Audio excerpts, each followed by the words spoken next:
Salut et bienvenue sur le podcast S'élever en même temps que son enfant. Je suis Maude, coach certifié chez Mercredi, mais surtout maman de 3 enfants. Sur ce podcast, je t'aide à conjuguer la bienveillance avec la réalité de ton quotidien de maman. Utiliser ton choix d'une parentalité bienveillante comme un accélérateur de ton propre développement personnel. T'aider à changer de regard sur les situations que tu vis avec ton enfant pour t'en servir, pour grandir et apprendre sur toi. Hey, salut! Je suis contente de te retrouver aujourd'hui, un nouvel épisode à cette heure où la rentrée approche. Peut-être que tu es déjà retourné au travail, que tu as repris tes habitudes après cet été. Pour l'épisode d'aujourd'hui, j'aimerais te présenter Lorraine. Lorraine, elle est coach en image de soi incarnation et elle est fondatrice du site et du compte Instagram qui s'appelle Soyons élégantes. En fait, j'ai découvert Lorraine d'un point de vue tout à fait personnel, en scrollant sur les réseaux sociaux, et je suis tombée sur son compte Instagram, vraiment par hasard. Et ça a vraiment répondu à un moment donné, à un instant de ma vie, où j'avais besoin de mettre plus de couleurs dans ma vie. Et tu vas voir, son compte, c'est du peps, c'est beaucoup de choses qui te permettent d'oser d'être toi-même. Elle va en parler beaucoup mieux que moi. Mais j'ai envie de te dire que finalement, ce que va nous partager Lorraine, ça va peut-être t'aider à prendre certaines prises de conscience. Peut-être, comme moi, t'aider à faire tomber quelques dernières barrières pour enfin oser mettre de la couleur, assumer qui tu es et peut-être brûler quelques rétines au passage. En fait, si je t'explique tout ça et pourquoi on en parle sur ce podcast où habituellement on parle de parentalité, pourquoi est-ce qu'on va parler de couleur et d'image de soi, tout simplement parce que, encore une fois, c'est une de mes prises de conscience. En faisant ce petit chemin personnel dans ma tête, j'ai compris l'importance et le pouvoir de la couleur dans la vie, sur notre santé mentale et notre bien-être. Alors c'est pourquoi, j'ai demandé à Lorraine de partager sa vision sur ce podcast pour aider les mamans comme toi qui écoutent le podcast à cette prise de conscience. Pour elles, mais aussi pour leur enfant. Tu vas le découvrir. Je te laisse écouter mon échange avec Lorraine. Bonjour Lorraine et merci beaucoup d'avoir accepté cette invitation. Salut Maude, merci beaucoup de me recevoir. Écoute, avec grand plaisir. Même si je t'ai brièvement présenté dans l'introduction, est-ce que tu peux nous expliquer en 2-3 mots qui tu es et ce que tu fais? Oui, alors je suis une ancienne juriste. Pendant 10 ans, j'étais juriste en droit du travail, reconvertie donc depuis 2014 dans le conseil en image, l'accompagnement des femmes dans leur réconciliation corporelle, la reconnexion à elles dans leur style, dans leur bien-être physique, parce que voilà, j'étais passionnée par le sujet. Moi-même ayant vécu voilà, des complexes qui me faisaient souffrir et ayant réussi à surpasser en fait toutes ces choses-là psychologiquement, j'ai compris comment me détacher de cette vision de cette recherche de la perfection entre guillemets, de vouloir être toujours mieux, toujours plus, et cetera, de ne pas s'aimer, de voir tous ses défauts. Voilà, j'ai réussi à comprendre comment passer au-delà de ça et pour finalement rayonner à travers une énergie qui finalement transcende les aspects purement physiques et donc ce que j'appelle l'élégance. Finalement, quand tu rayonnes une énergie positive, que tu sois petite, grande, grosse, mince, avec un grand nez, un petit nez, des oreilles décollées, et cetera, finalement, le pouvoir que tu as de rayonnement, il va toujours dépasser, il va toujours être plus puissant que la seule, le seul aspect physique de la chair et même du style vestimentaire, hein. Bien sûr, je travaille sur le style vestimentaire parce que ça fait partie et ça aide à se sentir plus confiante, ça aide à se sentir mieux. Donc je suis spécialiste de l'identité vestimentaire pour incarner qui on est de l'intérieur vers l'extérieur, hein. C'est pour ça que j'appelle ma méthode la méthode incarnation. Mais aussi, c'est pas suffisant. Le style vestimentaire est pas suffisant. C'est aussi tout un travail qu'il faut qu'on cultive de l'intérieur vers l'extérieur en termes d'énergie.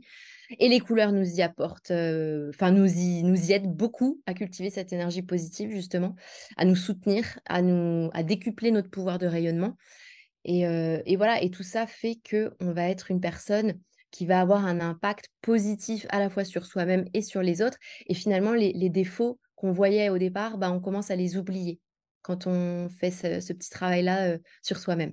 Ouais, mais alors je comprends d'autant plus pourquoi ton compte, effectivement, m'avait tant parlé, parce que j'aime bien ce que tu dis, d'incarner, que ça, qu'on rayonne, que ça parte de nous vers l'extérieur, alors que finalement, si on regarde bien la société autour de nous, c'est plutôt l'inverse, hein.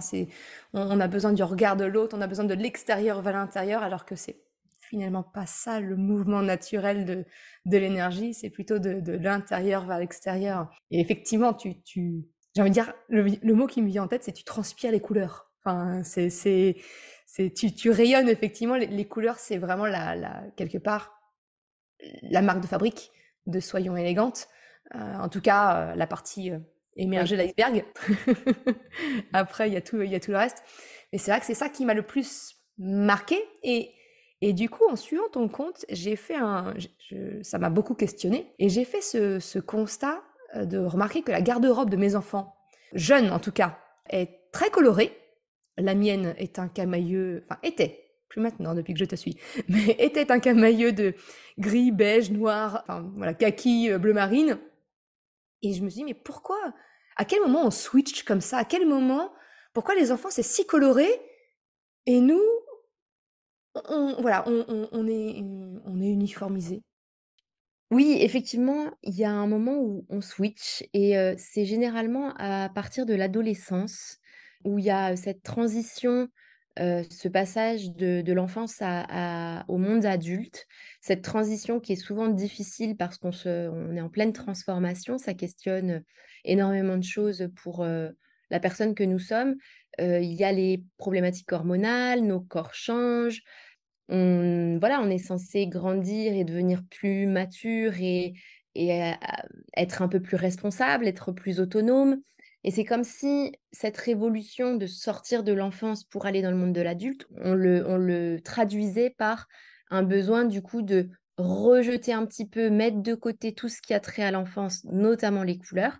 On se met généralement à l'adolescence dans du noir ou du neutre, mais beaucoup de noir parce que le noir est une couleur transformationnelle dans ces moments de passage d'un état à un autre. C'est un petit peu le tunnel qui va nous permettre, un petit peu de faire sortir le papillon, de sa petite, de son cocon, de sa petite, bulle à l'intérieur, bien fermée, bien protectrice. Le noir, c'est vraiment ça, c'est cette bulle, ce cocon protecteur et le noir va nous permettre cette transition d'un passage d'un état à un autre et une fois qu'on est passé donc dans ce noir pour nous aider à transcender, l'enfance et à devenir un adulte, en écartant tout ce qui avait l'air de relever du monde enfantin, bah, l'adulte a du mal à y revenir et à se dire finalement: «OK, ça y est, j'ai grandi, du noir, il va passer à des couleurs neutres» et il va rester dans les couleurs neutres parce que le monde du travail et surtout enfin, d'abord l'école, l'université et le monde du travail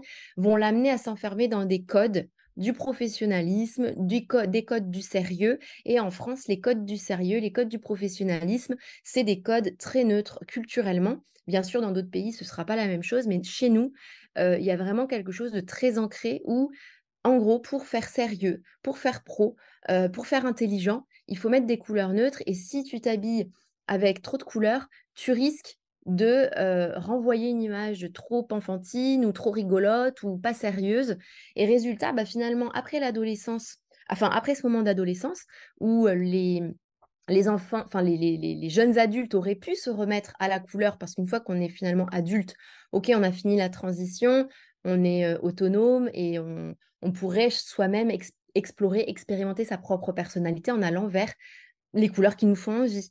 Mais non, on va être très formaté puisque justement, on veut rentrer dans ce monde du travail, on veut rentrer dans ce monde à être accepté par les autres, on veut gagner sa vie, on veut, rouler sa bosse et cetera et donc du coup, bah, on va suivre les schémas de pensée, on va suivre les formatages, les conditionnements sociétaux et les conditionnements sociétaux nous enferment dans ce truc de, et surtout en France, de non, les couleurs, c'est terminé, c'est pour les enfants. Maintenant, voilà, c'est bon, tu veux faire une carrière, il faut que tu montres que tu es quelqu'un qui n'est pas tout feu tout flamme, fantaisiste. Donc finalement, on nous fait taire notre flamme fantaisiste, notre petit grain de folie. On n'y a plus le droit. Pourtant, ce petit grain de folie, il existe toujours en nous. Et ça, c'est ce qui, moi, m'a particulièrement touchée et rendue triste quand j'ai expérimenté ça, puisque forcément, après 10 ans de juriste en droit du travail, bah, j'étais dans le noir, dans le neutre, pour être pro, pour faire pro, pour être prise au sérieux, parce qu'une petite blonde qui arrive à 23 ans comme bras du DRH, etc., fallait que j'ai l'air sérieuse, parce que si la petite blonde, en plus, elle est toute colorée, ben tout le monde voilà, personne va me prendre au sérieux et on se laisse prendre dans ce piège-là.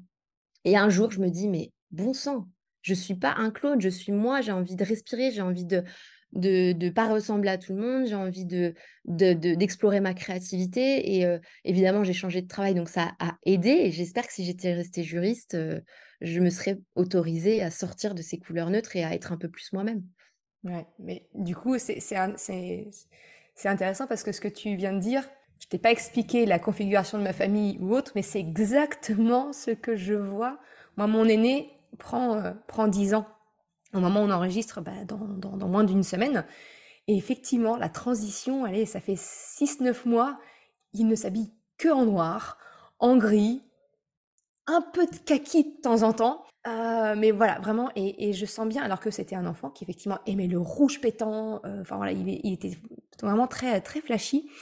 Et effectivement, ce que tu dis, c'est finalement, on cherche les enfants en grandissant. Donc le noir, je comprends que le noir est une couleur transformationnelle, mais c'est aussi une manière de rentrer dans le moule, de pas se faire remarquer, c'est ça. Ah oui, totalement. Et Oui, oui. on se fait prendre au piège, c'est ça en fait. Oui, alors effectivement, on se fait prendre au piège parce que le noir, faut savoir en sortir à un moment donné. C'est-à-dire que si elle est là pour nous aider à nous transformer ou nous protéger pendant une certaine période, et lors de cette transformation, effectivement, comme ton enfant à cette période-là, il a besoin de se sentir protégé parce qu'il sent que son corps est en mutation, il sent qu'il y a des choses qui sont en train de changer, qu'il y a des choses qui poussent, etc. Lui-même grandit, son corps se transforme.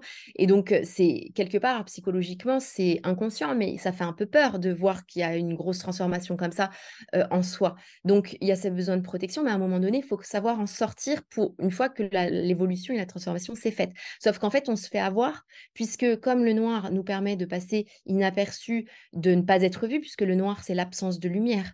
C'est l'absence de lumière, donc c'est la capacité finalement de se mettre dans le rien, dans le néant, et de faire un petit peu une bulle une bulle d'abstraction où finalement les gens vont moins nous regarder.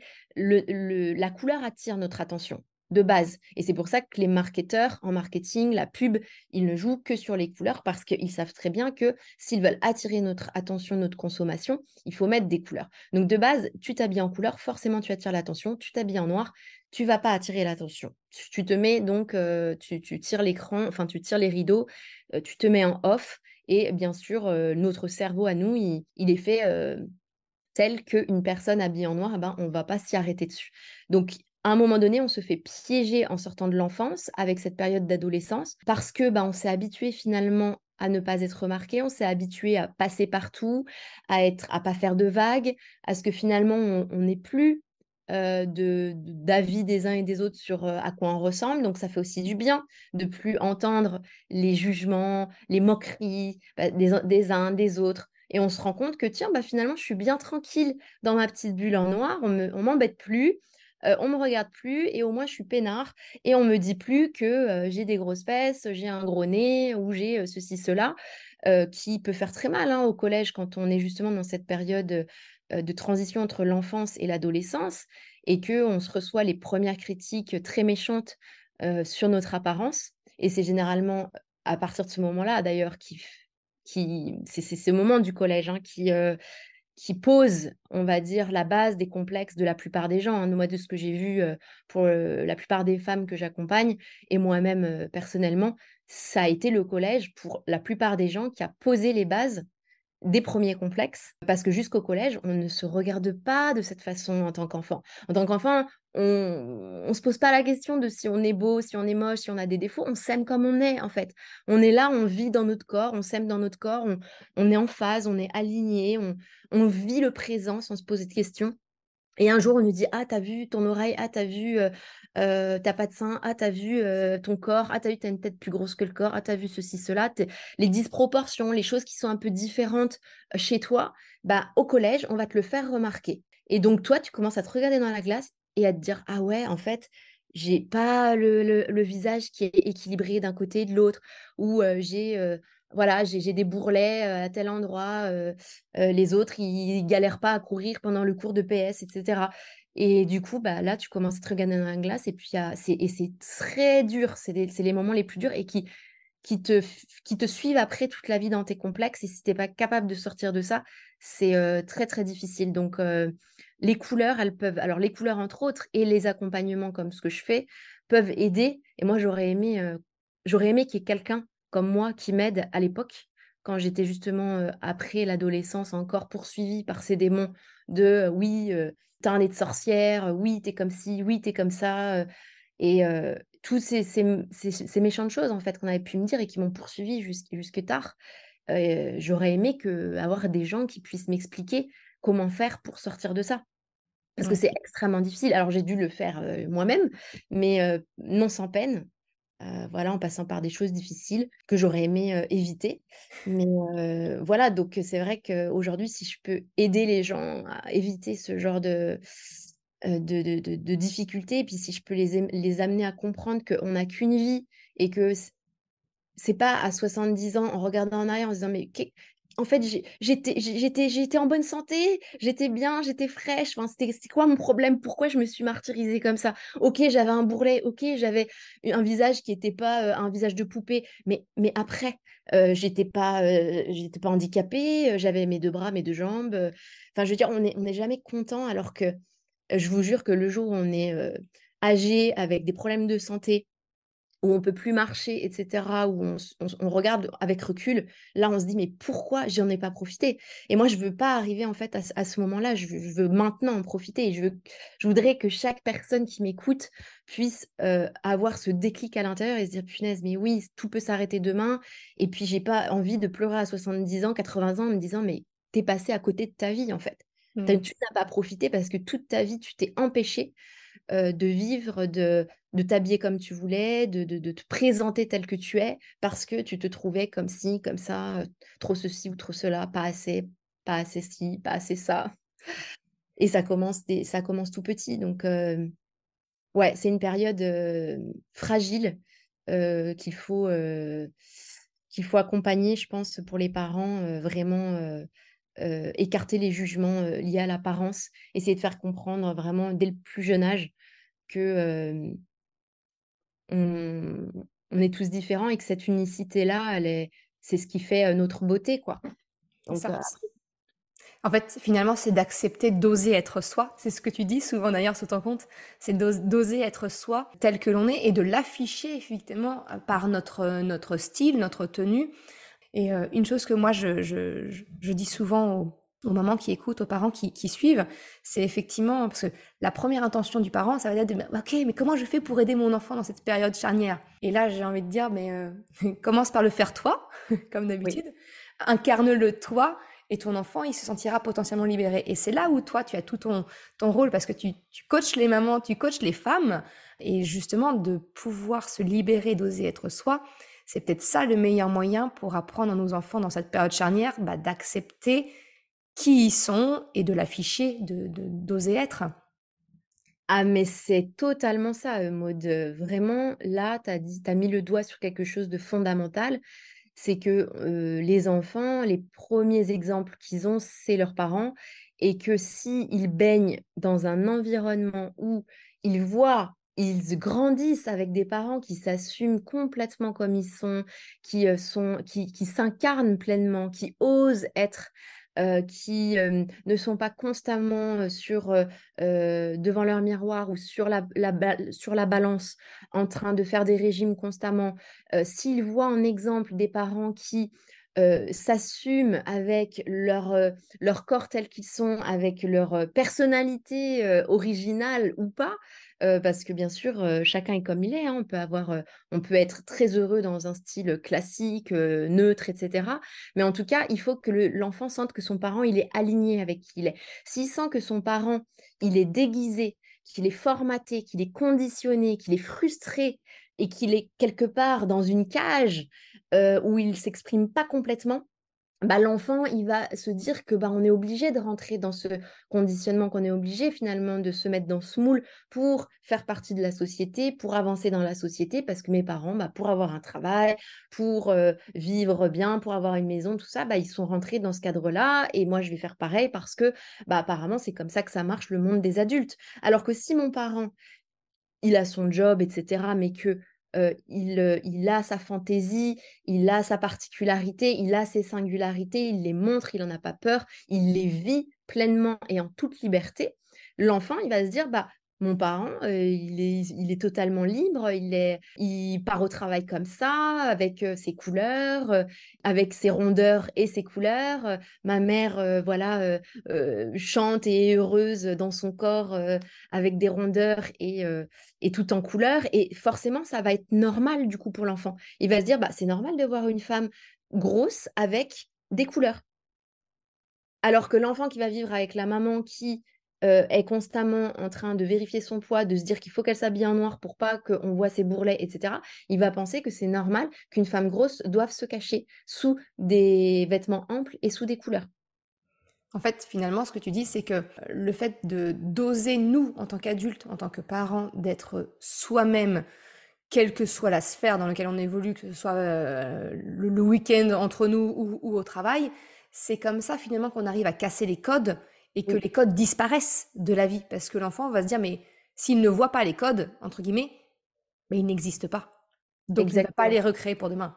Oui, alors, ça l'aidera en tout cas à ne pas, rentrer obligatoirement dans le moule et dans les codes, même si, les autres s'en chargeront. C'est-à-dire que les parents malheureusement aujourd'hui, ne suffisent pas puisqu'il y a le formatage de l'établissement scolaire, il y a le formatage de l'environnement de travail dans lequel on vit et en fait, chaque milieu dans lequel on va avoir un parcours de vie va tenter de nous formater, de nous conditionner. Donc, mais le parent étant la première base, étant le premier socle et le premier exemple que l'enfant va avoir, ça va déjà être un socle extrêmement précieux si on lui montre déjà un environnement et un exemple très tolérant, très ouvert, sur l'absence de diktat, l'absence de règles, l'absence de jugement, sur un corps et un autre, sur les différences, sur, le style vestimentaire et donc c'est clair que si tu enfin, moi, je pense que déjà quand tu habilles ton enfant, quand il est, petit, et cetera ou à l'adolescence quand il va choisir ses vêtements ou quand tu l'emmènes choisir ses vêtements, bien lui expliquer qu'il y a pas de règles. Parce qu'il y a des parents qui instinctivement vont dire à leurs enfants: «Ah non, mais là chérie, ça fait trop de couleurs. Tu peux pas mélanger telle couleur avec telle couleur». Pourquoi en fait dire déjà aux enfants: «Non, là tu peux pas mélanger telle couleur avec telle couleur, ça va faire trop». Ça veut déjà dire que tu lui indiques qu'il y a des règles à suivre, en termes d'association vestimentaire, en termes en termes d'association couleur. «Ah non, là, ça fait trop, nanana». Donc qu'est-ce que ça veut dire ça? Ça induit qu'il y a déjà des règles à respecter dès tout petit et que donc je pourrais pas faire ce que je veux avec ma créativité. Je pourrais pas expérimenter et explorer ma créativité, explorer les couleurs parce que la couleur, c'est une expérience chromatique qui se vit par les sens. On doit le ressentir et donc ressentir et vivre cette expérience chromatique, elle doit se faire déjà sans règles. Dès que tu poses des règles, tu ne peux plus être dans l'expérience sensorielle. Donc, en fait, pour moi, déjà, les premières choses pour aider les enfants à ce moment-là, c'est éviter d'arriver avec vos fausses croyances et vos règles limitantes, de les transmettre à vos enfants quand ils sont en train de choisir leurs habits. Parce que ces règles-là n'existent pas. Elles n'existent pas, elles n'existent que pour celles qui veulent et ceux qui veulent y croire. C'est des règles de magazine de mode, c'est des règles de vieilles conseillères en images old school, de vieux relooking à la Christina Cordula. On n'est pas à la télé, on n'est pas sur M6, on est dans une vie où on vit la vie en couleur, dans le sens où sans couleur, on n'est pas vivant, hein. La couleur, c'est juste vital pour l'organisme. La vie sur Terre, elle est en couleur, hein, sinon elle n'existerait pas, hein. Donc, à un moment donné, il faut aussi lâcher un petit peu la bride et en tout cas, laisser les enfants expérimenter ces couleurs. Et d'ailleurs, c'est pourquoi les couleurs aussi, on arrive justement à ne pas les enlever aux enfants, quoique aujourd'hui, la mode du grège, du beige, du gris, tout ça, a envahi maintenant même l'univers de l'enfance. Et ça, c'est terrible parce que l'enfance, normalement, si après l'adolescence, on peut arriver à vivre sans couleur, même si moi je ne le conseille pas parce que c'est quand même bon pour la santé, mais on peut s'en passer parce qu'on est construit. Mais la couleur dans l'enfance, elle est essentielle parce elle va nous permettre de nous construire neurologiquement parlant. L'enfant se construit avec des couleurs. Si tu le fais vivre de bébé à son adolescence, 11-12 ans, dans le grège, ces neurones, ils peuvent pas fonctionner. Il y a la science nous montre bien que les enfants, et même pour sa vision, la vision de l'enfant, sa rétine se développe dans les premiers mois, premières années. Si on le met dans le grège dès le début, il ne peut pas en fait développer son acuité visuelle et ensuite neurologiquement, il ne peut pas développer ses capacités cérébrales si vous ne lui faites pas découvrir l'expérience sensorielle chromatique qui lui fait découvrir le monde en fait. Et ça c'est la base, c'est primitif. C'est primitif. Je veux dire, nos ancêtres, voilà, ils naissaient en plein milieu de la nature dans les couleurs. Et aujourd'hui, c'est pour ça que les enfants, généralement, jusqu'à présent, étaient baignés de couleurs dans leur environnement parce qu'on le sait instinctivement que pour se construire à tout point de vue, si on veut avoir des enfants en bonne santé, ils doivent se construire neurologiquement avec des couleurs. Et après, effectivement, une fois qu'ils sont construits, on peut commencer à s'en passer, même si ça reste toujours très bon pour la santé. Mais pendant l'enfance, c'est juste fondamental, en fait. Ça me fait sourire pendant que tu discutais, tu as dû me voir avec un grand smile parce que ça résonne tellement. Mon deuxième enfant est une petite fille, son petit surnom c'est Choupinette, et effectivement, tu vois, il y a des parents qui sont très, donc, l'éducation bienveillante, c'est ce que j'explique à travers le podcast, et qui donc sont familiarisés avec tout ce qu'on appelle la pédagogie Montessori, ce genre de choses, où effectivement, on expérimente, on fait beaucoup de choses. Et finalement, ce que tu dis, c'est que il y a une expérience toute simple qui consiste à permettre aux enfants de choisir leurs vêtements, de se colorer, qu'on leur retire quelque part. Et ma fille, c'était exactement ça. C'est à un moment donné, très tôt, elle a eu ce besoin d'autonomie, de s'habiller seule, vers 2 ans et demi, tu vois. Elle voulait absolument choisir ses vêtements et j'ai dû faire un gros travail sur moi et ça, je suis assez contente que j'ai réussi enfin, j'étais suffisamment avancée dans ma déconstruction pour me dire, bah tant pis, ouais, elle ressemble à un clown, entre guillemets, dans les codes sociétaux préétablis par je ne sais qui d'ailleurs. Elle était sortie avec un legging léopard, une robe tunique à fleurs de toutes les couleurs bariolées. Mais voilà, elle choisissait, bah, elle faisait ses expériences. Et je sais que ma mère, à un moment donné, m'a dit, mais elle me dit, mais Maud, tu la laisses sortir comme ça, tu lui apprends pas J'ai dit, mais non, en fait, enfin, elle va apprendre d'elle-même si c'est test and learn, quoi, par rapport au regard des autres ou comment elle se sent avec elle dans ses vêtements hautes, elle va dire, bah oui, non. Elle m'a déjà mis des pantalons avec des jupes. Elle a eu une phase monochromatique où il fallait qu'absolument tout soit de la même couleur, coloré, mais de la même couleur. Et aujourd'hui, je trouve que ma choupinette, elle a du style, quoi. Elle a son style à elle, mais elle a du style. Et je me dis, je suis contente parce que justement, effectivement, et je l'avais pas perçu, tu vois, tu viens de me mettre le doigt dessus. En fait, elle a fait son expérience par elle-même. Et je trouve ça génial parce que moi, j'ai mis presque 40 ans à déconstruire des stéréotypes qu'on m'a inculqués. Et elle, en fait, elle a grandi sans, directement sans. Ah, mais c'est génial. Enfin, je pense que c'est l'essence. Enfin, si on peut faire ça comme ça, c'est l'idéal. C'est l'idéal parce que effectivement, pour construire son propre style et sa propre identité, il faut bien comprendre une chose, c'est que le vêtement, on pense que c'est futile, que c'est quelque chose finalement, voilà, qui est fonctionnel pour effectivement être en représentation dans la société, être accepté, etc. Sauf qu'en réalité, c'est beaucoup plus intime et beaucoup plus profond, beaucoup plus complexe, beaucoup plus impactant dans notre vie que ce qu'on pourrait imaginer. Et pourquoi? Parce que le vêtement, finalement, c'est notre habitat. C'est-à-dire que au delà de sa maison, le tout premier habitat, c'est notre corps, c'est notre enveloppe corporelle et après notre enveloppe corporelle, tout de suite vient le vêtement et le mot habit vient du mot habitat.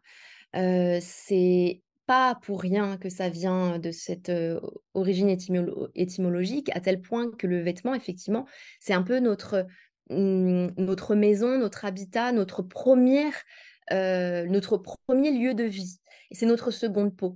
Donc quand on n'est pas, finalement libre de choisir cet habitat et qu'on nous l'impose ou qu'on nous fixe des règles qu'on n'a pas choisies, bah, on est obligé d'adopter finalement des choses qui viennent encore une fois de l'extérieur. On se déconnecte de soi pour adopter ce qu'on nous a imposé de l'extérieur et on va vivre avec finalement une carapace. Et au lieu de vivre avec un habitat, une seconde peau dans laquelle on vibre, dans laquelle on rayonne, dans laquelle on se sent complètement aligné de l'intérieur vers l'extérieur, on va être dans une espèce de carapace inanimée, une sorte de déguisement, une sorte de truc qu'on traîne un petit peu comme un fardeau. Voilà, on sent que c'est pas complètement ça. On s'est mis des choses sur le dos parce qu'il faut bien s'habiller correctement pour le boulot et on n'est pas vraiment complètement nous-mêmes à l'intérieur. Bah, ça se ressent vers l'extérieur après ce qu'on dégage. Est-ce que c'est pas une espèce de prison finalement qu'on se construit? Parce que autant l'armure, c'est quelque chose c'est un vocabulaire que j'employais beaucoup parce qu'effectivement, je m'étais créé une carapace, une armure et tout ça. Mais finalement, quelque part, on se construit aussi sa propre prison. Oui, bah, je pense que oui, dans le sens où effectivement, il y a carapace et carapace. C'est-à-dire que quand tu te mets dans une bulle de protection en conscience pour te protéger à une certaine période parce que tu sens que tu as ce besoin-là à cette période, de passer inaperçu, d'être tranquille, de ne pas être remarqué et que tu sais que voilà, c'est une phase et que, je sais pas, tu as une période de deuil et que à ce moment-là, tu as envie de passer ta phase de deuil en conscience, voilà, mais tu sais que tu reviendras après à toi, c'est très bien. Par contre, quand tu te mets dans toutes ces conditionnements qui viennent pas de toi en conscience, mais qui viennent de l'extérieur, que les autres t'ont imposé pour que tu puisses rentrer dans ce moule, être accepté dans un monde d'école ou d'université ou de travail qui considère que tu seras pro que si tu t'habilles comme ça, que tu seras écouté, considéré professionnel que si tu t'habilles comme ça. Donc si tu te mets toutes ces espèces d'uniformes et moi j'appelle ça déguisement, puisque à partir du moment où tu t'habilles bien, mais pour les autres, ça veut dire que tu t'habilles comme eux, ils attendent que tu sois habillé, donc tu te déguises pour eux. Si tu n'es pas habillé comme toi, tu voudrais être habillé, tu n'es pas habillé pour t'incarner toi, tu es habillé pour répondre aux attentes des autres. Donc ça veut dire que tu te déguises, tu te déconnectes de toi et cette prison, cet uniforme que tu te crées, oui, va générer une prison puisque tu vas t'enfermer dans une habitude vestimentaire qui ne dépend pas de toi, dans une habitude vestimentaire que tu n'as pas choisie, qui t'a été imposée. Donc ce sont quelque part des chaînes, des barreaux qui t'ont été imposés par les autres et que tu t'es ensuite, enfin que tu as accepté. Tu as accepté quelque part, de t'enchaîner à cela et de vivre dans cette fausse apparence finalement, d'une fausse apparence qui ne te correspond pas vraiment. Et après, on s'étonne des burn-out, etc. dans le monde du travail. Parce que non seulement le job, il plaît pas toujours, mais en plus de pas être complètement épanoui dans son job, tu te déguises pour que ton apparence puisse satisfaire les attentes des autres. Donc en gros, tu fais tout pour les autres et rien qui t'épanouit complètement. Moi, je dis, mais la première chose déjà, c'est si on s'habillait déjà comme on le souhaite, alors bien sûr en étant respectueux, pas négligé, correct, mais tu peux avoir ta fantaisie en étant tout à fait élégant en fait. Et ça t'empêche pas d'être professionnel. Mais si déjà tu te contrains pas à t'habiller comme les gens veulent dans le travail, déjà tu peux te sentir plus soutenu et plus épanoui. Mais si en plus t'aimes pas ton job et qu'en plus tu es obligé de t'habiller comme on attend que tu sois habillé, bah, le burn-out, il arrive encore plus vite et encore plus facilement. Hmm. Parce qu'en gros, tu n'es jamais toi, en fait. C'est À à aucun part le moment. week-end, le soir quand tu rentres, c'est là, tu enlèves le déguisement, tu descends toutes les chaînes, tu enlèves tout ce truc que tu t'es mis sur le dos. Tu es sorti de ton rôle que tu as joué toute la journée, tu as joué un rôle comme au théâtre et tu arrives le soir et tu fais: «Ah! Ça y est, Et la enfin». pluie, elle est longue. Mais la journée, elle est longue et tu fais ça lundi au vendredi. Ouais. Voilà et comme ça, on passe à côté de sa vie. Du coup, pour conclure, j'aimerais te demander ce serait quoi alors? Parce que je pense que du coup, on a peut-être aidé à peut-être quelques prises de conscience chez les parents qui écoutent. Ce serait quoi le premier conseil que tu pourrais donner justement, alors notamment aux mamans, pour retrouver un peu de joie dans leur garde-robe et bah, tout doucement commencer à retirer un morceau du déguisement, un autre pour s'incarner un peu plus soi? Qu'est-ce que tu pourrais leur conseiller? Alors, moi, je conseillerais déjà d'essayer de conscientiser toutes les croyances limitantes qu'on peut avoir à ce jour. Se dire, tiens, aujourd'hui, qu'est-ce qui m'empêche finalement de m'amuser dans ma tenue vestimentaire et d'exprimer un peu plus qui je suis. Et là, de faire la liste, même de le poser par écrit, de dire, ben, j'ai peur que les gens me disent ceci ou cela.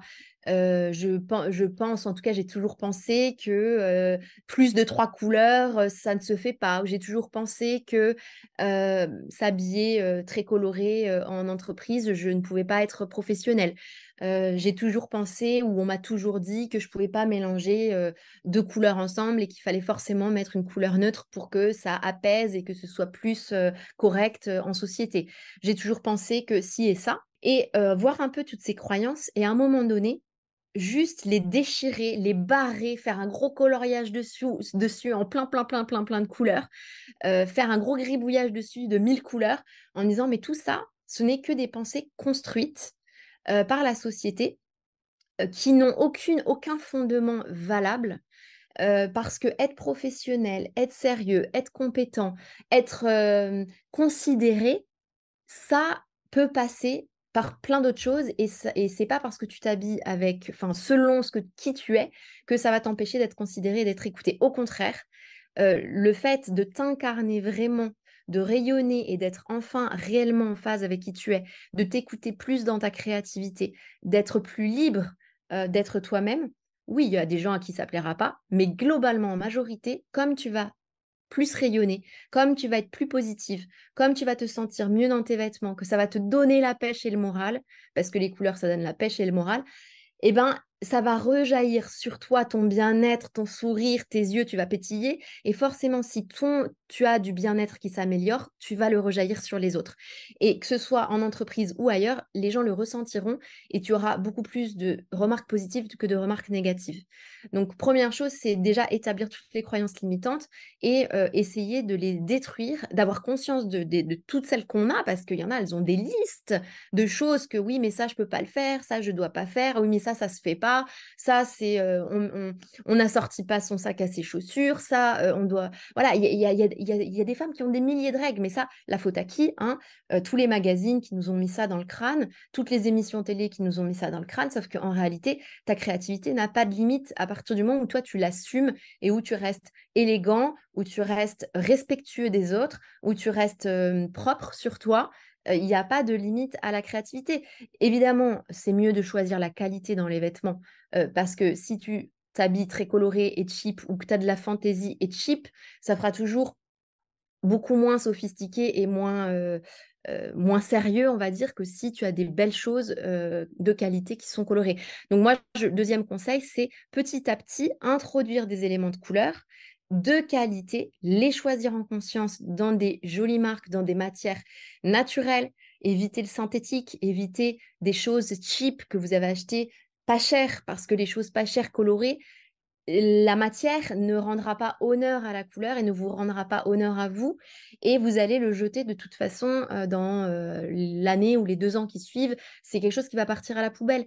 Donc à un moment donné, se dire: «Bah, j'économise et je vais acheter un vrai beau pull en laine, qui sera un peu coloré ou et cetera ou en tout cas dans un style qui me correspond et je l'associerai avec quelque chose, voilà, pour le travail. Il n'y a pas que le blazer, noir ou bleu marine qu'on peut mettre au travail pour être, professionnel et élégant. On peut être élégante avec plein d'autres choses qu'un, blazer, et qu'un pantalon noir ou bleu marine. Il faut vraiment, essayer simplement de déconstruire toutes ces fausses croyances qu'on peut avoir et je sais que c'est pas facile, mais le faire petit à petit en intégrant une par une, un petit top, un petit accessoire. ce qui vous met à l'aise, en fait, en premier lieu, ce qui vous met à l'aise. Et en fait, une fois qu'après vous allez commencer, ça va être juste une évidence, en fait. Bon, on y prend vite goût. Et en fait, si je peux me Oui. permettre, j'aimerais juste rajouter un conseil. C'est effectivement de suivre ton compte ou d'aller voir ton blog parce qu'en plus, comme tu l'incarnes, tu le proposes et ça donne beaucoup d'inspiration. Enfin, sincèrement, en tout cas, moi, ça m'a beaucoup inspiré. Et effectivement, comme tu le dis, ça a été progressif. Tout doucement, là, j'ai commencé à associer allez, 2 couleurs, 3 couleurs. Moi, une de mes croyances limitantes, tu en parlais tout à l'heure, c'était que le léopard, c'était vulgaire. Je ne compte plus aujourd'hui le nombre de pièces léopard de toutes les couleurs que je peux avoir parce qu'effectivement, c'est quelque chose qui me plaît et pour autant, je ne pense pas faire plus vulgaire que, que la base. Donc ouais, allez jeter un coup d'œil sur le compte de Lorraine, soyons élégantes. Il y aura tous les liens en description du podcast et ça peut donner pas mal d'inspiration. Mais oui, alors là, tu viens de dire une chose très importante, si on doit terminer sur quelque chose, c'est cette expérience-là qu'on a fait enfant ou qu'on est censé faire enfant, je vous invite à la refaire adulte aujourd'hui parce que la société nous a déconnectés de ça, de cet espace sensoriel d'exploration et d'expérimentation. Ce que tu viens d'explorer avec le léopard et que tu retrouves et que ton enfant intérieur se retrouve enfin et se reconnecte en disant: «Mais en fait, moi j'aime le léopard. On m'a dit que c'était vulgaire, mais moi j'aime le léopard et je pense que si je le fais à ma façon, ça ne sera pas vulgaire». Et en fait, c'est comme je dis souvent, c'est toi qui fais la tenue, c'est pas le vêtement qui fait, l'allure. C'est pas le vêtement que tu choisis qui va faire ton allure, c'est toi qui va faire ton allure. Donc à partir du moment où toi, tu sais que tu vas pouvoir transformer la pièce, l'associer d'une manière qui aura de l'allure, qui aura de l'élégance, mais que ça correspond à ton identité et toi, ça te fait kiffer et tu t'amuses avec ce genre d'imprimé et tu es heureuse là-dedans, et ben, c'est quand même incroyablement dommage de se priver de cette créativité-là et de t'exprimer dans ta personnalité, ta singularité, juste parce qu'on t'a dit que c'était forcément vulgaire le léopard. En fait, il y a aucune règle absolue. On peut jamais dire que telle chose est vulgaire ou telle chose, alors mis à part le fait d'être, évidemment, pas propre, négligé, d'être, effectivement peut-être, d'être enfin, de dévoiler trop de choses d'un coup et cetera, d'être, ras les fesses ou je ne sais quoi, mais il y a pas de règle absolue autrement de qu'est-ce qui est à faire ou à ne pas faire. Parce que tout peut être associé ou porté d'une manière qui va être gracieuse et élégante et c'est à vous de créer cette dégaine-là, cette allure-là par, la façon dont vous allez porter le vêtement. C'est votre corps qui va animer et faire vivre ce vêtement. Donc, avoir une démarche fière et gracieuse, la tête haute, une bonne posture, être aligné et être complètement en phase avec ce que vous portez. C'est-à-dire que plus vous allez être, dans l'incertitude et dans le doute de ce que vous portez, plus on va le ressentir. Alors que si vous êtes complètement bien avec ce que vous portez, les gens n'ont même pas envie de vous faire des remarques parce qu'on sent que vous êtes hyper heureuse dans vos baskets, comme on dit. Et à partir de là, bah, c'est fluide. Donc, l'expérience sensorielle et notamment chromatique, elle est vraiment importante à refaire dans le monde adulte parce qu'on l'a oubliée. On l'a oubliée et aujourd'hui, les femmes ne savent plus reconnaître des couleurs, ne savent plus, alors les femmes et les hommes encore moins, parce que les hommes ont une injonction à la virilité qui les empêche de porter encore plus de couleurs. Nous encore, on n'est pas privés de ça, mais les hommes, c'est encore pire. Mais n'empêche que les femmes, avec tous les dictates, elles ont aussi toujours ces règles à la noix qui font qu'elles vont plus explorer leur créativité et qu'elles se mettent plein de freins et que du coup, elles savent plus même différencier des différentes nuances, expliquer pourquoi avec certaines couleurs, elles se sentent mieux, avec d'autres couleurs, elles se sentent moins bien. On ne peut pas forcément se sentir bien avec toutes les couleurs. Les couleurs vives ne sont pas faites pour tout le monde. Ça c'est en colorimétrie, ça résonne différemment selon chaque personne. Il faut trouver sa bonne nuance. Ça ne sera pas forcément du vif, ça peut être de l'adouci. C'est pas forcément des couleurs froides, ça peut être des couleurs chaudes. Chacun va trouver ses bonnes nuances. Mais pour le savoir et pour les trouver, il faut expérimenter. Si vous vous mettez des freins et que vous n'expérimentez pas, la couleur et les styles, comment voulez-vous trouver finalement dans quoi vous vous sentez, vibrer? Il y a une question très énergétique dans la question de l'identité vestimentaire puisque c'est sur notre peau, c'est sur notre être, c'est comme ça que notre âme, elle s'incarne vraiment, encore une fois, de l'intérieur vers l'extérieur. Et les sensations, l'énergie et les sens ont toute leur place sur cette question-là. Et je pense qu'on s'y est totalement, on a totalement oublié cette partie-là, en fait, de ressentir. Donc, le mot de la fin, c'est ressentez. C'est ça. Ressentez les choses, expérimentez. C'est finalement, c'est la reconnexion. Oui, La reconnexion à soi et effectivement, il y a les 5 sens et les habits sont notre, c'est le toucher quoi. C'est aussi notre, c'est le toucher, c'est le visuel d'ailleurs. Enfin, ça fait appel à plein de sens. Donc oui, c'est ça se fait reconnecter. a beaucoup de sens et il faut pas oublier que l'enfant intérieur que nous étions donc l'enfant que nous étions, il est toujours là. C'est ce qu'on appelle l'enfant intérieur et ça, c'est pas une, comment dire? Une lubie, spirituelle, hein. C'est sur le plan psychologique, les psychologues, ont bien, défini aujourd'hui que l'enfant intérieur, en fait, il ne disparaît jamais. Puisqu'en fait, l'adulte se construit sur différentes couches et en différentes strates et l'enfant intérieur, il est toujours là au fond, il ne disparaît jamais, hein. Voilà, les psychologues le disent très bien que cet enfant intérieur-là, ben, il est toujours avec nous jusqu'à la fin et en fait, il a besoin de vivre lui aussi, il a besoin et il est toujours là et en fait, on l'oublie et c'est cette déconnexion qui nous amène souvent à être mal dans notre peau et à ne plus se sentir libre d'être soi, à s'être oublié. Souvent, hein, les femmes se disent aussi: «Oui, je me suis oubliée parce que je me suis consacrée à mon travail, à ma famille» et cetera et cet enfant intérieur qui est toujours là sous les strates d'évolution qu'on a dans notre vie, il a toujours besoin de vivre et c'est notre noyau. Pour moi, c'est notre noyau qu'il faut alimenter et continuer de faire vivre si on veut avoir une vie heureuse et épanouie. C'est ça, il vit en nous, Et comme les dirait couleurs, dans le elles Roi Lion. aident voilà, les couleurs, elles aident vraiment à se reconnecter, à faire vivre et à nourrir cet enfant intérieur. Super. Bah, écoute, merci beaucoup Lorraine. Je pense qu'il y aura encore tellement à dire, mais c'est déjà C'est déjà bien. Ouais. une bonne introduction, je pense, une bonne prise de conscience mise à disposition. Donc, merci beaucoup à toi. Bah, merci beaucoup pour ce moment, c'était très agréable et j'espère que ça aidera les gens qui te suivent. Ah bah, je n'en doute pas. Merci Lorraine. À bientôt Maude. Au revoir. Merci d'avoir écouté cet épisode jusqu'à la fin. Tu retrouveras les liens mentionnés en description de l'épisode ou bien dans sa retranscription sur le site merrecredi.com. Si tu as aimé cet épisode, s'il t'a été utile, je t'invite à le partager, à en parler autour de toi. Ou, si le cœur t'en dit, de me laisser un commentaire et une note de 5 étoiles sur Apple Podcast ou Spotify. Cela me permet de faire connaître le podcast et m'encourage à progresser. Un grand merci à celles et ceux qui prennent le temps de le faire ou de m'envoyer un message privé si leur plateforme d'écoute ne le permet pas. Je te souhaite une excellente journée, après-midi, soirée, quel que soit le moment où tu écoutes et je te dis à la semaine prochaine pour un nouvel épisode. Ciao!